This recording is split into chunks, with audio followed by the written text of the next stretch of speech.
The sheriff's cruiser kicked up a cloud of dust as it rolled to a stop in front of my family's ranch. Deputy Morrison stepped out, adjusting his hat against the morning sun. I watched from my porch, coffee mug in hand, as he approached with the look lawmen get when dragged into something ridiculous. "Morning, Luke," he said in a weary tone. "Got a call about you refusing to vacate the property after it's been sold." I took a slow sip of my coffee. "That's so, Deputy. I'd be mighty interested to know who sold it, seeing as I'm the owner and haven't signed a thing." Behind him, I saw Karen Belmont step out of her shiny white SUV, her HOA president badge gleaming like the sheriff's star she wished she had. Her perfectly styled blonde hair didn't move an inch in the breeze as she marched toward us with determination. "Officer, this man is trespassing on property legally listed for sale," she announced with authority. "I have the listing right here on my phone, $3, $2 million, and we already have interested buyers scheduled for tours this afternoon." Deputy Morrison looked between us, clearly wishing he was anywhere else. "Ma'am, do you have proof of ownership transfer?" "Well, not yet, but the listing clearly shows the property is for sale. It's been up for 2 weeks. I set my mug on the porch railing. "Deputy, this ranch has been in my family since 1875. My great-great-grandfather built this house with his own hands. I'd like to see this mysterious listing that claims otherwise. That was 3 months ago, and it was just the beginning of the strangest property war Copper Creek had ever seen." "My name is Luke Garrett, and I'm a fourth-generation rancher. The Garrett Ranch sits on 160 acres of prime Colorado land with views of the mountains that could make a grown man weep. We've raised cattle here for over a century, weathering droughts, floods, boom times, and busts. Never once did we have trouble with neighbors until Karen Belmont moved into the new subdivision built on the land adjacent to ours. Pine Ridge Estates, they called it 25 Cookie. Cutter houses with HOA rules thicker than a phone book. Karen had moved in 2 years ago from California, immediately running for HOA president on a platform of bringing order to chaos. She won by 3 votes and had been making everyone's life miserable ever since. Our first run-in came when she complained about my rooster, saying it violated the noise ordinance. I politely explained that my rooster had been crowing on this land longer than her subdivision had existed. She responded by sending me a formal citation for failure to control livestock audio emissions. Then came complaints about the smell of manure, the dust from the cattle, and the unsightly appearance of my 150-year-old barn. Each time I reminded her that agricultural land had different rules than residential. Each time she'd storm off, muttering about community standards and property values. But nothing prepared me for that morning when Deputy Morrison showed up. After Karen drove off in a huff, he showed me the listing on his phone. There it was on 3 different real estate websites, my ranch, complete with photos I'd never authorized and a description that made it sound like I was eager to sell to developers. Rare opportunity. The listing read, "Historic ranch property ready for luxury development. Owner motivated to sell quickly." My blood ran cold as I scrolled through the photos. Someone had been on my property without permission, taking pictures of every building and fence line. There were even drone shots showing the full layout of the land. I spent the rest of that day on the phone with the real estate websites, trying to get the listings removed. Each one required proof of ownership, documentation, and formal requests. Meanwhile, my phone started ringing off the hook with agents wanting to schedule showings. By the end of the week, I'd had 17 different groups show up at my gate, all claiming they had appointments to view the property. One particularly aggressive developer from Denver actually cut my lock and drove right up to the house, insisting I was just playing hard to get on the price.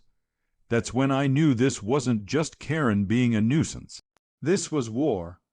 I hired Betty Lawson, the best property lawyer in 3 counties. She'd handled land disputes for 40 years and had a reputation for taking no prisoners in court.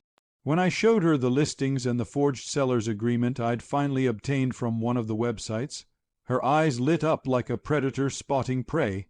"Luke," she said with a slight smile, "someone's committed serious fraud here. Multiple felonies, actually. Identity theft, forgery, fraud, trespassing for those photos. We're going to nail them to the wall."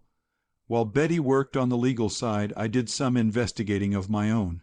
That's when Tom Crawford, one of the more reasonable residents of Pine Ridge Estates, pulled me aside at the coffee shop. "Luke, I probably shouldn't tell you this," Tom said quietly, glancing around, "but you deserve to know. Karen's been talking at the HOA meetings about forcing you out. She's got this whole plan about the neighborhood expanding onto your land.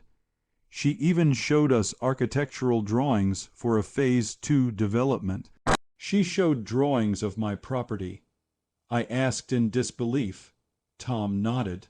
"Said once you were gone, the whole area would be transformed. Claimed she had interested investors already lined up. But here's the thing, Luke, I've heard she's in financial trouble real bad. Her husband lost his job 6 months ago, and they're behind on their mortgage. I think she's getting a cut from whoever wants to develop your land." That's when the plans started forming in my mind. If Karen wanted to play dirty with real estate, I could play that game too. I made some quiet inquiries and discovered Tom was right. Karen's house was heading for foreclosure. The bank was about to start proceedings. That's when I made a call to my cousin Eddie, who ran an investment firm in Denver. "Eddie, I need you to set up a shell company for me, something boring and corporate sounding." "What are you up to, Luke?" Eddie asked with curiosity. "Just a little property investment. Completely legal, I promise. Mountain View Holdings LLC was registered within the week. And when Karen's house hit the pre-foreclosure market, we were ready." The bank was eager to avoid the foreclosure process, and our cash offer was accepted immediately. The best part, Karen had no idea who the buyer was. The sale went through in record time, and suddenly I owned the HOA president's house. I'll never forget the morning Karen discovered what had happened. I'd hired a moving company to show up at 7:00 a.m. sharp, complete with a big truck and a crew of movers. I stationed myself on my porch with a fresh cup of coffee to watch the show. Karen came running out in her bathrobe, hair in curlers, shrieking at the moving crew. "What are you doing? This is my house. You have the wrong address." The crew chief, a patient man named Roberto, showed her the work order. "No, ma'am, this is the right address. New owner wants the property cleared by noon." "New owner, that's impossible. I haven't sold my house." That's when I decided to take a walk over. "Morning, Karen," I called out cheerfully. "Beautiful day for a move, isn't it?" She spun around, her face already red. "Luke Garrett, did you have something to do with this?" I pulled out the deed from my jacket pocket. "As a matter of fact, I did. Mountain View Holdings LLC, that's my company, bought your place fair and square from the bank. Seems you forgot to mention you were in foreclosure when you were trying to steal my land." The color drained from her face. "You can't do this. This is harassment. I'll sue." Speaking of lawsuits, I continued calmly, "My attorney, Betty Lawson, asked me to give you this." I handed her an envelope. "You're being sued for fraud, identity theft, trespassing, and defamation.